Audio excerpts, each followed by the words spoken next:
පස් හැවරති දැරියක් වන කෝපිකාගේ ළමා කාලයෙන් වැඩි කොටසක් ඕස්ට්‍රේලියානු රජය විසින් දිරගත කරනු ලැබ තිබෙනවා.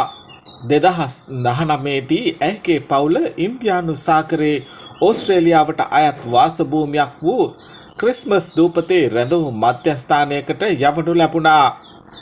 ඔවුන් ජීවත් වන්නේ පැය 24 පුරා මුරකාවල් යෙදූ පරිශ්‍රයකයි. එය මේ වන විට ඕස්ට්‍රේලියානු ඩොලර් මිලියන 6කට වැඩි මුදලක් වැය වී ඇති මෙහෙයුමක්. කෝපි මිතුරියන් ඇය අමතන නාමයයි. කෝපිට දූපතේ ඇති පාසලට යාමට අවසර ඇත. ඇය එහි රැගෙන යන්නේ පොලිස් වෑන් රථයකිනි. ඇය ගැන නිරන්තරයෙන්ම ඇසගසා සිටින ආරක්ෂකයන්ගෙන් පාසලේදී නිදහස් වන අතර එය ඇයගේ ප්‍රීතිමත්ම ස්ථානයයි. ඇයි හැම විටම අපේ පසුපස කවුරු හරි එන්නේ. ඇය මින් පෙර ඇසුවාය. කෝපි පත්ව ඇති තත්වයට හේතුව ඇයගේ දෙමව්පියන්ය. ඔහු මීට දශකයකට පමණ පෙර සරණාගත භාවය ඉල්ලා ඕස්ට්‍රේලියාවට බෝට්ටුවකින් පැමිණි ශ්‍රී ලාංකික දෙමළ සරණාගතයෝ වූහ. ඔවුන් ක්වීන්ස්ලන්තයේ නගරයක වසර ගණනාවක් දිවිගෙවීය. මේ අතර එක්තරා දිනක ඔවුන් පිටුහල් කිරීම සඳහා පොලිසිය පැමිණියේය. ඔවුන් දිවිගෙවූ නගරයේ ප්‍රජාව ඔවුන් රඳවා ගැනීම සඳහා සටන් කළ අතර ඕස්ට්‍රේලියාවේ ඉහළම අධිකරණයක නීතිමය සටනකට මුලපිරීය. ඒ අතර පවුලේ සියලු දෙනා රැඳවුම් භාරයේ පසු වෙති. ඔබට මේ ජීවිතය ගැන හිතා ගන්නවත් බැහැ. කෝපිකාගේ මව ප්‍රියා මාධ්‍යයට පවසා සිටියේ එසේයි. මේක සාමාන්‍ය දෙයක් නෙවෙයි. අපට මිනිස්සු එක්ක කතා කරන්න බැහැ. මුරකරුවන් අපේ දිහා බලාගෙන ඉන්නවා. අපට තනිවම එළියට යන්න බැහැ. මේක රැඳවුම් මධ්‍යස්ථානයක් නොවේ. මේක හිරගයක්. බිලෝලා පවුල. මුරුගප්පන් පවුලේ සිව් දෙනෙකි. මව ප්‍රියා, පියා නඩේෂ්, කෝපි සහ ඇයගේ 3 හැවිරිදි සහෝදරිය තර්නිකායි. ඔවුන් ඕස්ට්‍රේලියාවේ වඩාත් ප්‍රසිද්ධතම සරණාගතයන් වන නමුත් ඔවුන් පවුලේ නමින් කිසිවෙක් නොදන්නා තරම්ය. ඒ වෙනුවෙන් ඔවුහු බිලෝලා පවුල නමින් හඳුන්වති. එය ඔවුන් වසර 4ක් ජීවත් වූ කුඩා නගරයේ නමය. නඩේෂ් සහ ප්‍රියා 2012 සහ 2013 වර්ෂවලදී වෙන වෙනම ඕස්ට්‍රේලියාවට පැමිණ සරණාගත භාවයේ ඉල්ලා සිටියහ. ඔවුන්ට తాවකාලික ආරක්ෂක වීසා බලපත්‍ර ලබා දීමට රජය පියවර ගත්තේය. දෙදෙනාම බිලෝලා වෙත ගිය අතර දෙමළ සරණාගතයන් ඇතුළු නව සංක්‍රමණිකයන් සේවයට බඳවා ගන්නා මාංශ කර්මාන්ත ශාලාවක් එහි පිහිටා තිබේ. ඔවුන් දෙදෙනා එහිදී හමු වූහ. ඔහු ආදරයෙන් බැදී විවාහ වී දරුවන් දෙදෙනෙක් ලැබූහ. නඩේෂ් රැකියාව නතර කරන අතර ප්‍රියා දරුවන් රැකබලා ගත්තාය. සතිය අන්තයේ ඔහු සිය මිතුරන් සමග මසුන් ඇල්ලීමට හෝ නිවසේ සිට කාඩ් සෙල්ලම් කළහ. ඔවුන් හොඳ මිනිස්සු යයි හිතවත් මිතුරියක් වන වාර්ෂිනී රිස්වාන් පැවසීය. මෙම යුවළ ඇයට පවුලේ අයමෙන් ලෙන්ගතුය. ඇය සහ ඇයගේ දරුවන් අපයෝජනකාරී සැමියා වෙතින් පලා යන විට ඔහු ඇය නිවස තුළටගෙන රැකවරණය සැලසූහ. ඇය දැන් සෑම උදෑසනකම Facebook Messenger හරහා ප්‍රියා සමග කතාබස් කරන්නීය. මේ දැනුත් මම ඇයට කිව්වා මම නැවත ඇය එක්ක ක්‍රීඩා කිරීමට අවශ්‍යයි කියලා. අපි ඒවා සිදු කළ ආකාරය මතකද? නැවතත් අපි ඉක්මනින් ඒ දේ කරමු. යයි ඇයට කී සැටි වාෂිනී රිස්වාන් මාධ්‍යට පවසා සිටියා. ශ්‍රී ලංකාවේ සිවිල් යුද සමයෙහි දී පීඩාවට පත්වෙනු ඇතැයි බියෙන් ප්‍රියා සහ නඩේෂ් යන දෙදෙනාම ඕස්ට්‍රේලියාවට පලා ගියහ. යුදමය වාතාවරණය තුළ දෙමළ ජනතාවට විවිධ හිරිහැරවලට මුහුණ දීමට සිදුවිය. වසර ගණනාවකින් පසු ඔවුන් සරණාගත ඉල්ලුම් පත්‍ර ප්‍රතික්ෂේප විය. සරණාගතයන් ලෙස සැලකීමට අවශ්‍ය නිර්ණායක සපුරාලීමට ඔවුන් අසමත් වූ බව ඕස්ට්‍රේලියාව තීන්දුව කළේය. එම පදනම මත ඔවුන් පිටුහල් කිරීමට ඕස්ට්‍රේලියාව දෙවරක් පියවර ගත්තේය. පළමු උත්සාහය සිදු වූයේ පවුලේ తాවකාලික වීසා බලපත්‍රය 2018 දී කල් ඉක්ුත්වීමෙන් පසුය.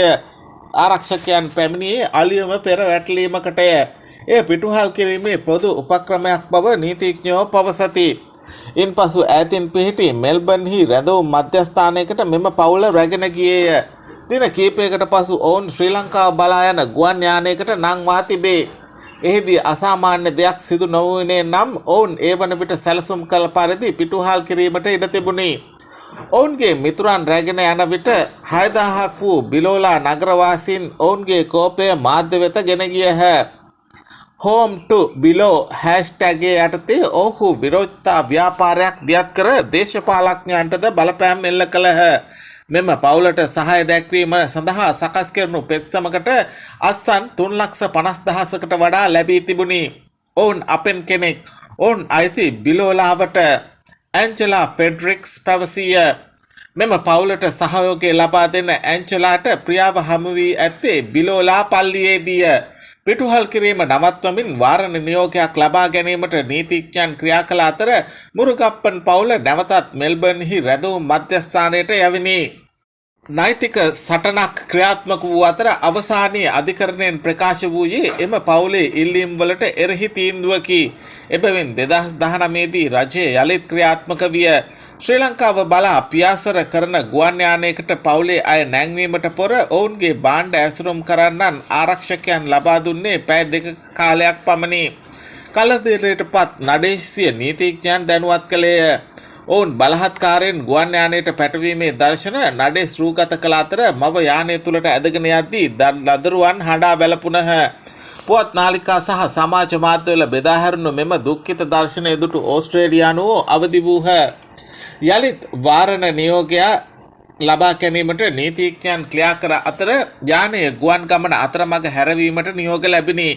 පවුල නැවතත් ඕස්ට්‍රේලියාවට රැගෙන විත් රටේ බටහිර වෙරළේ කිලෝමීටර් 3000ක් දුරින් පිහිටි ක්‍රිස්මස් දූපතට පිටත් කර යවීය. ඇඳන් 400ක් සහිත රැඳවුම් මධ්‍යස්ථානයක් එහි මෑතදී නැවත විවෘත කර තිබුණි. මුරුගප්පන් පවුල එහි එකම පදිංචිකරුවන් බවට පත්විය. රැඳවුම් බාරයේ සිටි වසර ගණනාවක් තුළ ප්‍රියා නොසන්සුන් තත්ත්වයට පත්වී ඇත. ඇය ගැඹුරු මානසික අවපීඩනයකින් පෙළෙන අතර ශරීර ශක්තිය දැඩි ලෙස පහත වැටී තිබේ. මට දවස ගත කිරීම අපහසුයි. මානසිකව හා ශාරීරිකව ඇය වීඩියෝ සැමදියක් හරහා මාධ්‍යට පවසා සිටියා. ඇය තම දරුවන් අසමත් කර ඇතැයි බියෙන් පසුවේ. මගේ දරුවන් දෙදෙනාම දැන් ලොකුයි. ඔවුන්ට අවශ්‍ය වන්නේ පිටතට ගොස් බාහිර ලෝකයේ දැක බලා විනෝද වීමටයි. ඔවුන්ට අවශ්‍ය වන්නේ නිදහසේ ජීවත් වීමටයි. මෙම පවුල ජීවත් වන්නේ වැටවල් යදූ විශාල අංගණයක කාමර දෙකක් සහිත කන්ටේනර් පෙට්ටියක. ඇතුළත සිට එහි දොරවල් අගුළු දැමීමට නොහැක. එමෙන්ම මුරකරුවෝ සෑම දිනකම එහි මුර සංචාරයේ යෙදිති. එය තුළ දැඩි උෂ්ණත්වයක් පවතින අතර විවිධ කෘමීන් ඔවුන්ගේ කාමර ආක්‍රමණය කළ ඇත. ඔවුන්ගේ ජීවිතවල සෑම මිනිත්තුවක්ම පාලනය වන්නේ ඔවුන් අපරාධකාරුවන්සේ සලකමිනි. මුරුගප්පන් පවුලේ සරණාගත ඉල්ලුම් පත්‍රය අධිකරණයේ නැවතත් සමාලෝචනය කරමින් සිටි රජයේ අවස්ථා කිහිපයකදීම ඔවුන්ගේ ඉල්ලීම් අවලංගුවයි තීන්දුව කර තිබේ. කිසිදු අවස්ථාවක පවුලේ කිසිදු සමාජිකයෙක් ඕස්ට්‍රේලියාවේ ආරක්ෂණ බැඳීම් සබුරා ඇති බවක් සොයාගෙන නැහැ. ප්‍රකාශකයෙක් පැවසිය. කෙසේ වෙතත් පවුලේ අය පවසන්නේ ඔවුන් ශ්‍රී ලංකාවට යවනු ලැබුවහොත් ඔවුන්ට පීඩා විඳීමට සිදුවන ඇති බවය.